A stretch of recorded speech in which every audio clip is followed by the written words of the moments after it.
जय हिंद दोस्तों, मैं हूं आशीष और आप सबको इंडिया में जान पर स्वागत है। बहुत सारे दोस्तों का ये सवाल था, भाई अफगानिस्तान को लेकर कोई अपडेट दीजिए, क्योंकि बहुत दिनों से मैं अफगानिस्तान पर कोई वीडियो नहीं बनाया था। देखिए, पिछले 3-4 दिन से अफगानिस्तान को लेकर 2 अपडेट आया है। पहला अपडेट पाकिस्तान, तालिबान और ताजिकिस्तान को लेकर है।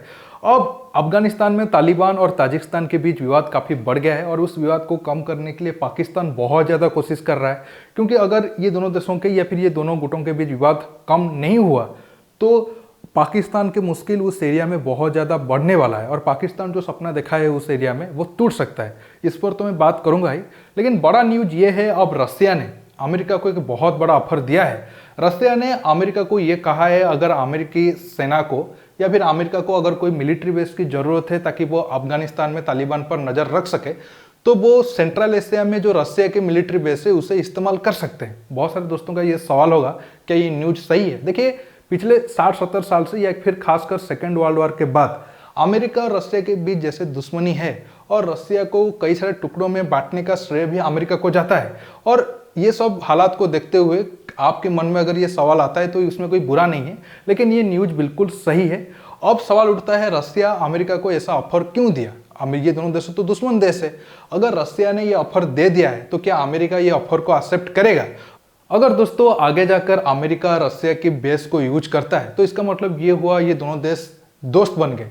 अगर ऐसा हुआ तो चीन पर क्या असर होगा, भारत पर क्या असर होगा? भारत तो बहुत ज़्यादा खुश होगा, क्योंकि अगर अब हमारा दो बड़े दोस्त देश या फिर दो जो देश हमें ज़्यादा ज़रूरत है, अगर उनके बीच दुश्मनी खत्म हो जाता है तो ये भारत के लिए बहुत अच्छा बात होगा। इसके साथ साथ दोस्तों, ये टॉपिक के पीछे बहुत सारे सवाल है, आपको एक एक करके मैं डिटेल्स में बताऊंगा। जानने के लिए आप आखिर तक ये वीडियो को देखते रहिए और ज़्यादा से ज़्यादा लाइक शेयर करना बिल्कुल मत भूलिए। दोस्तों, अब आप अमेरिकी मीडिया का रिपोर्ट देखिए, द वॉल स्ट्रीट जर्नल का। US asked Russia about offer of bases to monitor Afghan terror threat. ये दोस्तों ये न्यूज़ तब आया था, मतलब ये अब का न्यूज़ नहीं है, मतलब रिपोर्ट में तो अब आई है, लेकिन 3 महीने पहले जेनीवा में जब बाइडेन और पुतिन मिले थे तब पुतिन ने अमेरिका को ये ऑफर दिया था। अब कुछ दोस्त कह सकते हैं शायद ये ऑफर पुतिन ने इसलिए दिया था क्योंकि अफगानिस्तान से जब अमेरिकी सेना निकलना चाहता था तो पुतिन ने ये कहा होगा, अगर तुम चाहो तो कुछ महीने तक सेंट्रल एशिया में रसिया के जो एयरबेस है उसे इस्तेमाल कर सकते हो। अगर दोस्तों ये इतने तक रहता तो शायद ये इतना ज़्यादा चर्चा में ना होता। अब अमेरिका मतलब 3 महीने पहले आप मतलब बाद में कह सकते हो रसिया से बातचीत कर रहा है। आप पहले जो ऑफर दिए थे उसका क्या कंडीशन है, या फिर क्या वो सीरियसली ऑफर था, या फिर ऐसे ही आप मतलब मीडिया में बयानबाजी किए थे, या फिर पुतिन ने ऐसे ही मतलब बाइडेन के सामने ये बात उठा दी थी। अब अमेरिका की तरफ से जब बातचीत हो रहा है तो ये रिसेंट ही हो रहा है। अगर आप पिछले महीने जाओगे, दिल्ली में CIA चीफ आए थे और उसी टाइम में रसिया के NSA भी आए थे और रशियन मीडिया में ये भी खबर था, मतलब एक ही कमरे में हमारे इंडिया के ऑफिशियल, रसिया के NSA और अमेरिका के CIA तीनों एक साथ बैठकर अफगानिस्तान मुद्दे पर चर्चा किए थे। तो लग रहा है कि शायद ये तीनों देश सोच रहे हैं कि तालिबान या फिर अफगानिस्तान मुद्दे को लेकर या फिर चीन को मुद्दे को लेकर एक साथ कोई काम किया जाए। लेकिन ये कितना सक्सेस होगा, ये एक बहुत बड़ा सवाल है।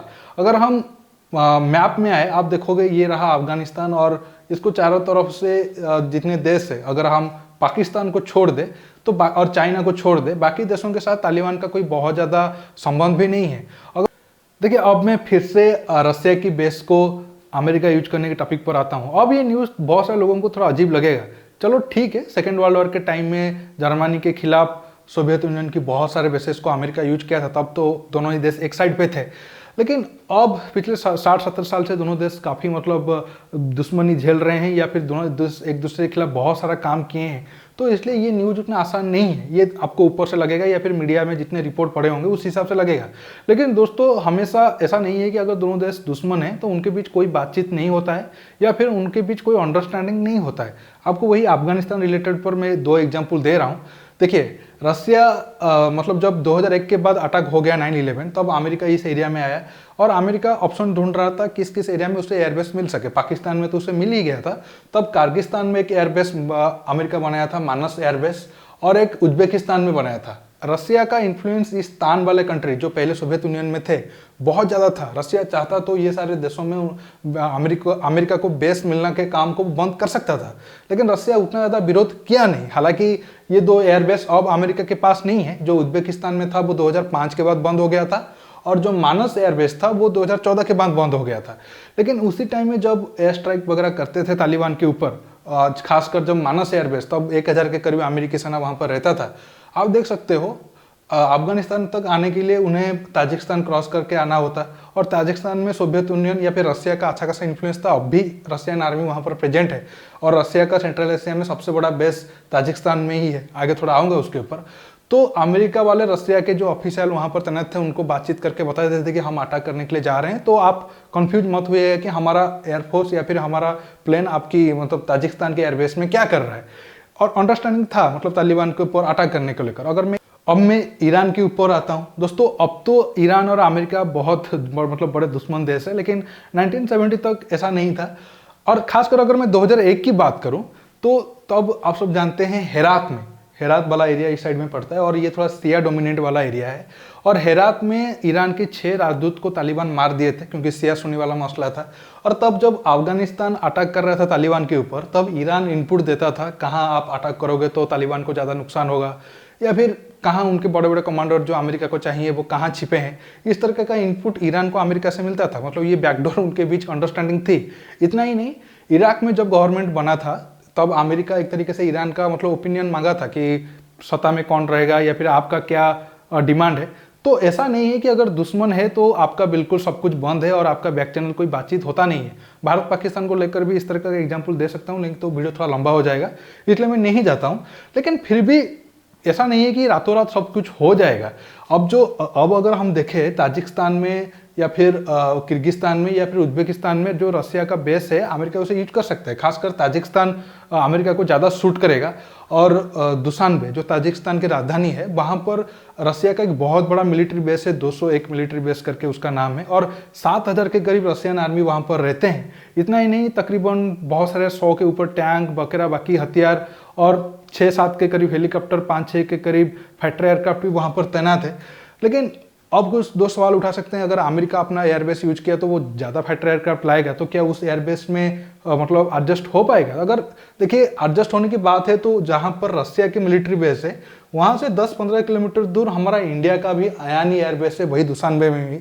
तो जरूरत पड़ने पर अयानी को भी अमेरिका यूज कर सकता है, और बिना रसिया के परमिशन भारत अयानी को अमेरिका को यूज करने के लिए तो नहीं दे पाएगा। लेकिन दोस्तों बड़ा प्रॉब्लम ये है कि चलो ठीक है, ये दोनों देश बातचीत कर रहे हैं कि अफगानिस्तान मुद्दे पर ये एक साथ कैसे काम करे, लेकिन क्या ऐसा हो पाएगा? पिछले 70 साल से दोनों देशों के बीच बहुत ज़्यादा विवाद है।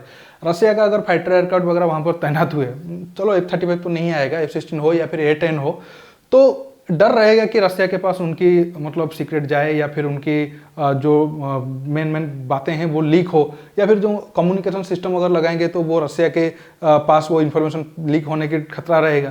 क्या इतना जल्दी ये सारे सब कुछ भूल कर ये दोनों देश एक साथ काम में आ पाएंगे? ये एक बहुत बड़ा सवाल है। इसलिए दोस्तों ये सारे बातें मीडिया पे तो आ रहा है और दोनों देश बातचीत भी कर रहे हैं, ये कोई मतलब फेक तो नहीं है। लेकिन मुझे नहीं लग रहा है कि बहुत बड़ा कुछ अंडरस्टैंडिंग निकलेगा, क्योंकि अमेरिका समेत पश्चिमी देशों का अफगानिस्तान को लेकर स्क्रिप्ट कुछ अलग है। मैं आपको बहुत बार बता चुका हूँ। जो ये लोग विलेन बनाने की कोशिश करते हैं तालिबान, जो है ही, लेकिन ये उसे ही पश्चिमी देश और अमेरिका बनाए हैं, और उसे और ज़्यादा ताकतवर यही लोग खुद कर रहे हैं, क्योंकि उनका मानना है कि चीन को वो अफगानिस्तान में लाकर जो हाल सोवियत यूनियन का किए थे या फिर अमेरिका का हुआ था, वो हाल वो चीन का करेंगे। लेकिन ऐसा कर पाएंगे कि नहीं, वो आगे आने वाले टाइम में पता चलेगा। लेकिन दोस्तों बड़ा सवाल कुछ लोग ये उठाते हैं, रसिया ये ऑफर जानबूझकर दिया है ताकि वो एक हाइब्रिड वारफेयर अमेरिका के साथ कर सके। हाइब्रिड वारफेयर मतलब एक तरीके से देखिए, ये जो मिडिल ईस्ट में अगर अमेरिका रसिया की बेसिस यूज करता है तो ये वाला एरिया पे रसिया को बहुत ज़्यादा फायदा होगा। खासकर जॉर्जिया, यूक्रेन, यहाँ पर आगे आओगे तो यूरोप में नाटो देश वगैरह है, उनको क्या मैसेज जाएगा कि हम तो रसिया को बड़ा दुश्मन समझते थे और अमेरिका को बड़ा अलाय समझते थे कि अगर रसिया के कुछ गड़बड़ करेगा तो अमेरिका हमारा मदद करेगा, लेकिन अमेरिका रसिया तो यहाँ पर मिलकर काम कर रहे हैं। तो ये देशों के मन में कन्फ्यूजन आ जाएगा। ये लोग सोचेंगे कि क्या सच में अमेरिका जरूरत पड़ने पर हमारी मदद करेगा, या फिर हम रसिया के साथ ही कुछ सेटलमेंट कर ले। तो ये एक बड़ा वजह हो सकता है रसिया ये ऑफर दिया है अमेरिका को। लेकिन पता नहीं अमेरिका की ऑफिशियल क्यों जाकर रसिया के ऑफिशियल के ऊपर साथ बातचीत कर रहे हैं, वो भी एक बड़ा मिस्ट्री है। आने वाले कुछ महीने के बाद पता चल जाएगा। अगर सच में ये लोग मिलकर काम करते हैं तो ये चीन के लिए और पाकिस्तान के लिए बहुत बड़ा झटका होगा, और हमारे लिए एक बहुत खुशी की बात होगी। क्योंकि आप सब जानते हैं, अगर हमारा संबंध थोड़ा अमेरिका के साथ अच्छा हो जाता है तो रसिया नाराज हो जाता है। अगर रसिया से हम अच्छा हथियार लेते हैं तो अमेरिका सैंक्शन लगाने के डर दिखाता है। आगे दोस्तों आने वाले कुछ महीने में ये टॉपिक पर बहुत ज़्यादा क्लैरिटी आ जाएगी। दोस्तों कल पाकिस्तान के पीएम इमरान खान ने ताजिकिस्तान के राष्ट्रपति के साथ तालिबान मुद्दे को लेकर बातचीत की, क्योंकि तालिबान और ताजिकिस्तान के बीच संबंध बहुत ज़्यादा खराब हो गए हैं। पाकिस्तान का शुरू से ही कोशिश था कैसे वो ताजिकिस्तान को तालिबान मुद्दे पर सेम पेज पे लाए, क्योंकि आप सब जानते हैं अफगानिस्तान में 45% लोग पश्तून ओरिजिन के हैं और जो तालिबान है वो भी पश्तून ओरिजिन के ही है। लेकिन उसके बाद नंबर आता है ताजिक लोगों का और वो लगभग 27% अफगानिस्तान में है, और जो पंजशीर वैली में लोग हैं वो सब ताजिकिस्तान के ओरिजिन के लोग हैं। लेकिन तालिबान अपने बल प्रयोग करके पंजशीर वैली को जीतना चाहा और पाकिस्तान आर्मी भी उसे इस काम में मदद की। हालांकि अब तक तो पंजशीर वैली को 100% तालिबान नहीं जीत पाया है, लेकिन बहुत सारे वैली एरिया, मतलब आप जहां पर कॉमन लोग रहते हैं उस सब एरिया लगभग तालिबान के कंट्रोल में है। और जब जंग चल रहा था, जो लोगों का कोई इस जंग में लेना देना ही नहीं था, कॉमन लोग, उनके ऊपर भी तालिबान बहुत ज़्यादा अत्याचार किए और मासूम लोगों को मारे। इस वजह से ताजिकिस्तान बहुत ज़्यादा नाराज हुआ था तालिबान को लेकर, और तालिबान आने से कुछ महीने पहले या फिर कुछ हफ्ते पहले ही पाकिस्तान ताजिकिस्तान के साथ बातचीत करना शुरू कर दिया था कैसे ताजिकिस्तान तालिबान को ज़्यादा विरोध ना करे। इसके साथ आप सब जानते हैं ताजिकिस्तान में इंडियन आर्मी का दो एयरबेस है, खासकर अयान एयरबेस ज़्यादा इंपॉर्टेंट है। इस वजह से भी पाकिस्तान ताजिकिस्तान में बहुत ज़्यादा कंप्लेंट करता है क्यों भारत का एयरबेस यहाँ पर है। लेकिन अब मेन मुद्दा उनका तालिबान को लेकर है, और अब खबर ये है तालिबान अपना सुसाइड बम्पर ताजिकिस्तान के बॉर्डर पर तैनात करके रखा है, और ताजिकिस्तान भी अपने आर्मी को तालिबान के खिलाफ तैनात करके रखा है। दोनों देशों के बीच बहुत ज़्यादा तनातनी चल रहा है। अगर तालिबान ताजिकिस्तान के ऊपर अटैक करता है, चाहे वो छोटा मोटा अटैक क्यों ना हो, फिर रसिया को बचाव करने के लिए आना पड़ेगा। और जब रसिया तालिबान के खिलाफ हो गया तो पाकिस्तान जो गेम सोचा है कि रसिया तो टर्की बाकी तालिबान वो सब मिलकर एक नया ग्रुप बनाएंगे, वो सपना उनका पूरा नहीं हो पाएगा। इस वजह से तालिबान की तरफ से पाकिस्तान बार बार कोशिश कर रहा है कैसे वो ताजिकिस्तान को मनाए, लेकिन ऐसा होना लगभग नामुमकिन है, क्योंकि अब जो अफगानिस्तान में गवर्नमेंट है वो सिर्फ पश्तून ओरिजिन तालिबान का ही है।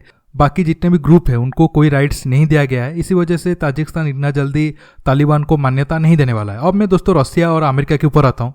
दोस्तों आज के टॉपिक में बस इतना ही। आपको ये वीडियो कैसा लगा नीचे कमेंट बॉक्स में कमेंट करके बताइए, और ये वीडियो को ज़्यादा से ज़्यादा लाइक शेयर करने के साथ साथ आप मेरे चैनल को सब्सक्राइब करना बिल्कुल मत भूलिए, और सब्सक्राइब बटन के पास जो बेल आइकन है उसे प्रेस करिए ताकि आगे आप मेरे आने वाले वीडियो को मिस ना कर सके। दोस्तों रुकता हूँ, बहुत जल्द और एक नया टॉपिक के साथ मिलूंगा। नमस्कार, जय हिंद।